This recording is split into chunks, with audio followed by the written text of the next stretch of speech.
Morning बच्चा party. तो अब हम देखेंगे इलेक्ट्रिसिटी का लेक्चर 2। लेक्चर 1 हमने देख लिया था, इलेक्ट्रिसिटी का लेक्चर 1 देख लिया था। लेक्चर 1 दो पार्ट में बटा हुआ था। इलेक्ट्रिसिटी का ये लेक्चर 2 है। लेक्चर 3 इसमें भी लेक्चर 3 है, ठीक है, कोई दिक्कत नहीं, जो भी लेक्चर हो। पर देखिए इलेक्ट्रिसिटी हमने स्टार्ट कर दिया था, हम वोल्टेज तक पढ़ चुके थे। अब हमें पढ़ना है इलेक्ट्रिक करंट, ठीक है। इलेक्ट्रिक करंट के बारे में जानेंगे तो ये नोट्स पढ़ने के पहले हम इसे डिटेल में हम समझेंगे, ठीक है। डिटेल में समझना जरूरी है, लिखना आसान है, लिखना तो बस इतना ही हम लिख देंगे एग्जाम में तो हमें बहुत मिल जाएगा, पर समझिए, ठीक है, इलेक्ट्रिक करंट के बारे में। तो इलेक्ट्रिक करंट का मतलब क्या है, यहाँ पर इलेक्ट्रिक का मतलब इलेक्ट्रॉन हो गया, करंट का मतलब क्या हो गया, फ्लो हो गया। तो फ्लो ऑफ इलेक्ट्रॉन क्या हो जाएगा, फ्लो ऑफ इलेक्ट्रॉन या flow of electric charge. Electric charge क्या होता है, इलेक्ट्रॉन के कारण ही इलेक्ट्रिक चार्ज आता है, ठीक है। तो फ्लो ऑफ इलेक्ट्रॉन या फ्लो ऑफ इलेक्ट्रिक चार्ज को ही हम क्या कहते हैं, इलेक्ट्रिक करंट बोलते हैं। एक कंडक्टर है, कोई भी कंडक्टर है, एक कंडक्टर है, उसमें इलेक्ट्रॉन का फ्लो हो रहा है। इलेक्ट्रॉन क्या है, फ्लो हो रहा है, इलेक्ट्रॉन फ्लो हो रहा है, इलेक्ट्रॉन फ्लो कर रहा है, तो वो क्या है, इलेक्ट्रिक करंट है, ठीक है। जैसे कि कोई एक रिवर है, उसमें वाटर फ्लो कर रहा है तो उसे क्या बोलते हैं, वाटर करंट बोलते हैं, ठीक है। तो उसी तरह से अगर एक वायर है, एक मेटल वायर है, उसमें इलेक्ट्रॉन फ्लो कर रहा है तो उसे क्या कहेंगे हम, इलेक्ट्रिक करंट बोलेंगे। तो क्या है, इसे हम कैसे लिख कैसे सकते हैं, तो it is flow of electric charge, that is क्या है, इलेक्ट्रॉन। इलेक्ट्रिक चार्ज क्या, आपका इलेक्ट्रॉन ही है, in a conductor that is metal wire में, ठीक है। तो उसे हम इलेक्ट्रिक करंट कहेंगे।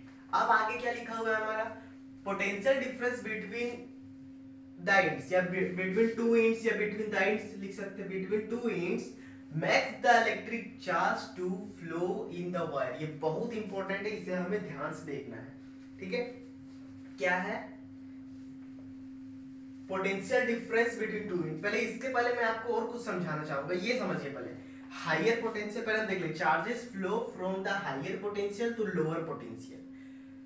इसका मतलब क्या, पोटेंशियल डिफरेंस, फर्स्ट में क्या, ये वाला पॉइंट में क्या गया, potential difference between two and. इसे पहले हम अपने डेली लाइफ में समझते हैं, ठीक है।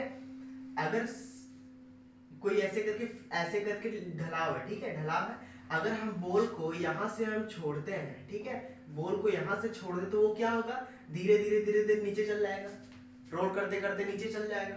लेकिन अगर मेरे पास ऐसे पूरा प्लेन सरफेस है और बॉल यहां रखा हुआ है, प्लेन सरफेस है वो, ठीक है, यहाँ प्लेन नहीं बना है, ये प्लेन सरफेस है पूरा स्ट्रेट, ठीक है, प्लेन सरफेस है, parallel to the earth surface. तो ये क्या होगा, आपका फ्लो तो नहीं करेगा, बॉल जहां है वही रह जाएगा। उसी तरह से क्या है, पोटेंशियल डिफरेंस होता है कि जिधर से पोटेंशियल ज्यादा होगा, हम एयर को भी देखें हैं, हवा को भी देखें, जहां पर हायर कंसंट्रेशन होता है, कोई गैस को हायर कंसंट्रेशन जहां होता है वहां से लोअर कंसंट्रेशन की तरफ गैस जाता है। तो उसी तरह से यहाँ पर भी क्या है कि हमारा potential difference between two ends, दो, यहाँ से यहाँ तक का अगर इंड है तो यहाँ पर यहाँ पर जितना वोल्टेज होगा, यहाँ पे जो पोटेंशियल डिफरेंस होगा ये दोनों का, यहाँ जो पोटेंशियल होगा, यहाँ का पोटेंशियल, यहाँ का पोटेंशियल में जो डिफरेंस अगर होगा, तभी क्या होगा, इलेक्ट्रिक चार्ज आपका फ्लो करेगा, इलेक्ट्रॉन फ्लो करेगा, नहीं तो नहीं करेगा, ठीक है। तो यहाँ पर बात आता है कि आपका इलेक्ट्रिक पोटेंशियल डिफरेंस आता कैसे, तो पोटेंशियल डिफरेंस उसे हम आगे देखेंगे। पोटेंशियल डिफरेंस हमारा आता है सेल से, कोई बैटरी से, या तो एसी करंट से, ठीक है, या डीसी या एसी करंट से पोटेंशियल डिफरेंस आता है। तो जब हम यहाँ पे मान के चलिए कोई रेसिस्टेंस लगा हुआ है, इसे हम आगे देखेंगे, रेसिस्टेंस के बारे में समझ लीजिए यहाँ पे, ठीक है। ये आपका सेल है, जब सेल हम जोड़ देते हैं तो होता क्या है कि पोटेंशियल डिफरेंस बन जाता है, यहाँ हायर पोटेंशियल और ये लोअर पोटेंशियल। तो यहाँ तक हम समझ गए कि potential difference between two ends, दो इंड्स में पोटेंशियल डिफरेंस होगा, तभी जाके क्या होगा, आपका चार्ज फ्लो करेगा, ठीक है। तो charges flow from higher potential to lower potential. अब देखिए बोल रहा है कि चार्जेस आपका क्या करेगा, हायर पोटेंशियल से लोअर पोटेंशियल फ्लो करेगा। तो चार्ज कहां से फ्लो करेगा, ये हायर पोटेंशियल हो गया पॉजिटिव, ठीक है, ये हायर पोटेंशियल होगा, इसे हल्का बड़ा लाइन से दिखाते हैं, इसे छोटा से, ठीक है। तो हायर पोटेंशियल से लोअर पोटेंशियल आपका क्या होगा, चार्ज फ्लो करेगा, ठीक है। अब देखते हैं हम, अब देखिए क्या है कि charges flow from higher potential to lower potential, समझ में आ गया, हायर पोटेंशियल इसको बोलते हैं, लोअर पोटेंशियल इसको बोलते हैं, ठीक है। हायर पोटेंशियल से लोअर पोटेंशियल चार्ज आपका फ्लो करेगा, यहां तक हमें समझ में आ गया था। अब हम देखेंगे, अब इतना खत्म हो गया कि इलेक्ट्रिक चार्ज क्या होता है, इलेक्ट्रिक चार्ज कैसे क्यों फ्लो करता है, पोटेंशियल डिफरेंस दो इंड में रहता है तब फ्लो करता है, electric charges flow from higher potential से लोअर पोटेंशियल चार्ज फ्लो करता है, वो भी हम देख चुके थे। अब क्या है कि उसे डिनोट कैसे करते हैं, इलेक्ट्रिक चार्ज डिनोट किससे करते हैं, कैपिटल आई से। इलेक्ट्रिक चार्ज किससे डिनोट करते हैं, कैपिटल आई से, ठीक है। अब क्या है उसका एसआई यूनिट होता है एम्पेयर। क्या होता है, एम्पेयर, AMPERE, एम्पेयर होता है। इसे हम डिनोट कर सकते हैं कैपिटल ए से, ठीक है, कैपिटल ए से हम डिनोट कर सकते हैं। चलिए अब आगे देखते हैं हम लोग। यहाँ पर समझ में आ गया था एसआई यूनिट इसका एम्पेयर है। और देखिए अब क्या है कि करंट आई का फॉर्मूला क्या होता है। अब देखिए आई यहाँ पे ये कहां से आया, I equal to Q by T. अब हम इलेक्ट्रिक करंट का एक और डेफिनेशन लिख सकते हैं कि rate of flow of electric charge, rate of flow of electric charge is called electric current. यहाँ था फ्लो ऑफ इलेक्ट्रिक चार्ज, वहां rate of flow of electric charge in a conductor is called electric current. तो rate बोल दिए तो यहाँ पर divided by time हो गया। तो यहाँ पर आई क्या है आपका करंट है, क्यू आपका अमाउंट ऑफ चार्ज पास जो पास कर रहा है, और टी आपका टाइम है, ठीक है। तो यहाँ पर इलेक्ट्रिक चार्ज का एक और चीज हम जान सकते हैं कि इलेक्ट्रिक चार्ज को हम समझना चाहें, समझिए। देखिए ये आपका एक इलेक्ट्रिक वायर, अब एक सेकेंड में क्योंकि रेट बता रहा है इसीलिए एक सेकेंड में जितना चार्ज पास कर जाएगा इस क्रॉस सेक्शन से, इस क्रॉस सेक्शन जितना चार्ज पास कर जाएगा वही आपका क्या हो जाएगा, इलेक्ट्रिक चार्ज हो जाएगा, वही आपका इलेक्ट्रिक चार्ज हो जाएगा। सेम चीज डेफिनेशन हमारा 1 एम्पियर का है, क्योंकि 1 एम्पियर क्या होगा, यहां से देखेंगे और यहां से हम देखेंगे तो इलेक्ट्रिक चार्ज का हमने क्या पढ़ा, इलेक्ट्रिक चार्ज का हमने पढ़ा है इलेक्ट्रिक करंट का हमने क्या पढ़ा है, एम्पेयर। तो 1 एम्पेयर इक्वल टू, और ये इसका क्या होता है, इलेक्ट्रिक चार्ज का क्या होता है आपका एसआई यूनिट 1 कूलम। तो 1 कूलम इसे सी लिख देते हैं, और टाइम का क्या होता है सेकेंड, तो पर सेकेंड। तो 1 coulomb equal to 1 coulomb per second. तो अगर हम लेते हैं कि 1 कूलम चार्ज पास कर रहा है एक सेकेंड में एक क्रॉस सेक्शन से, तो उसी को क्या कहेंगे, 1 एम्पेयर। इसी को हम डेफिनेशन में, हमें एग्जाम में तो ऐसे नहीं लिख के आ जाना है, इस तरह ड्रॉ करके नहीं आ जाना है, हमें कुछ लिखना भी पड़ेगा। तो हम क्या लिखेंगे, 1 एम्पेयर, ठीक है, 1 ampere when 1 coulomb of electric charge या charge flow through a cross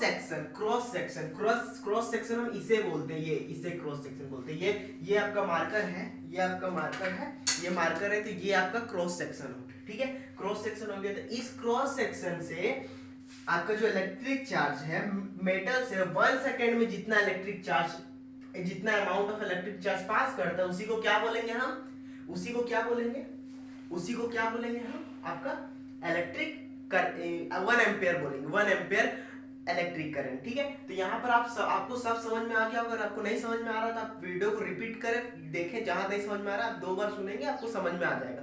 कहीं भी दिक्कत हो रहा है आप कमेंट सेक्शन में बताएं कि यहाँ दिक्कत हो रहा है, मैं आपको बता दूंगा, ठीक है। चलिए तो pause the video to note it down. हाँ तो बच्चा पार्टी आपने नोट्स उतार लिया होगा। चलिए अब हम कुछ न्यूमेरिकल्स देख लेते हैं इस फॉर्मूला पे, ठीक है। तो ये क्या आपका करंट है, I is equal to Q by T. और अगर क्यू भी नहीं दिया हुआ है यहाँ पे, यहाँ सबसे पहले ये वाला फॉर्मूला से हम देखते हैं कुछ, ठीक है। अगर आपके पास चार्ज दिया हुआ है, टाइम दिया हुआ है, तो आप करंट निकाल सकते हैं। आपके पास बोला क्या है, करंट दिया हुआ है, टाइम दिया हुआ है, तो आप क्या निकाल सकते हैं, चार्ज निकाल सकते हैं। अगर आपके पास टाइम दिया हुआ है और नंबर ऑफ इलेक्ट्रॉन्स दिया हुआ है, ठीक है, तो आप ऐसे करके निकाल सकते हैं। आई निकालना आपको तो टी दिया हुआ है, ठीक है, टाइम दिया हुआ है, हम निकाल लेंगे। और नंबर ऑफ इलेक्ट्रॉन्स दिया हुआ है, नंबर ऑफ इलेक्ट्रॉन्स जो है आपका वैल्यू लिख लेंगे, और इलेक्ट्रॉन का ये हम डाल देंगे, ठीक है, into 1.8 into 10 to the power minus 19 coulomb. तो यहाँ से आपका इलेक्ट्रिक करंट कैलकुलेट हो जाएगा, ठीक है। तो एक क्वेश्चन में देख लेता हूँ, एक क्वेश्चन बुक में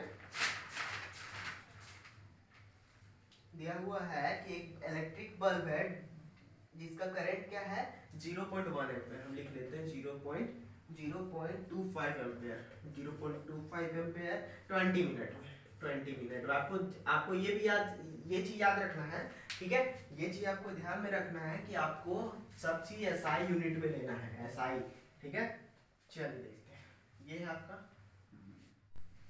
हाँ तो ये हमारा गिवन दिया हुआ है, ये क्वेश्चन, ठीक है, ये गिवन दिया हुआ है। अब हमें निकालना क्या, हमें चार्ज निकालना है। तो सबसे पहले हम चार्ज का फॉर्मूला निकालेंगे। तो I इक्वल टू हम जानते हैं Q बाय टी होता है, I equal to Q by T होता है। ठीक है, तो यहाँ से हम क्यू निकाल लेंगे, तो क्यू को रख लेंगे तो क्या हो जाएगा, ये यहाँ से क्यू को बाहर निकालेंगे तो आई इंटू टी हो जाएगा। तो यहाँ से फॉर्मूला आ जाता है Q equal to I into T.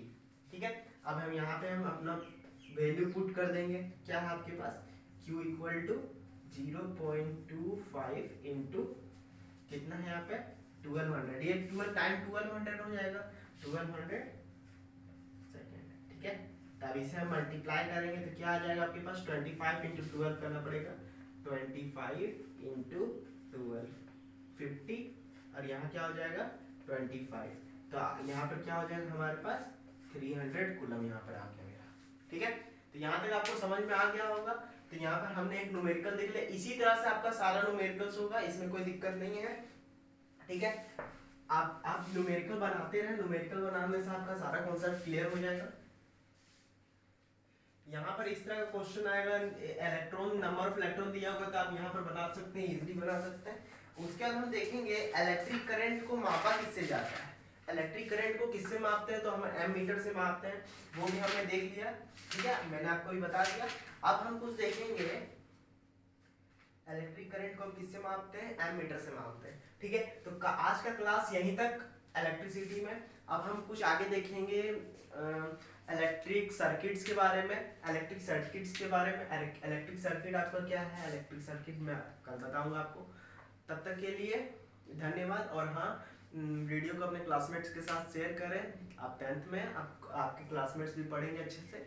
ठीक है, वीडियो को शेयर करें, लाइक करें। और हाँ, कोई भी दिक्कत हो, कहीं भी आपको प्रॉब्लम हो रहा है तो आप कमेंट सेक्शन में बताएं कि सर यहाँ पे मुझे दिक्कत हो, मैं आपको कमेंट में ही आपका या तो और भी कोई तरीका से मैं आपका डाउट क्लियर करने की कोशिश करूंगा।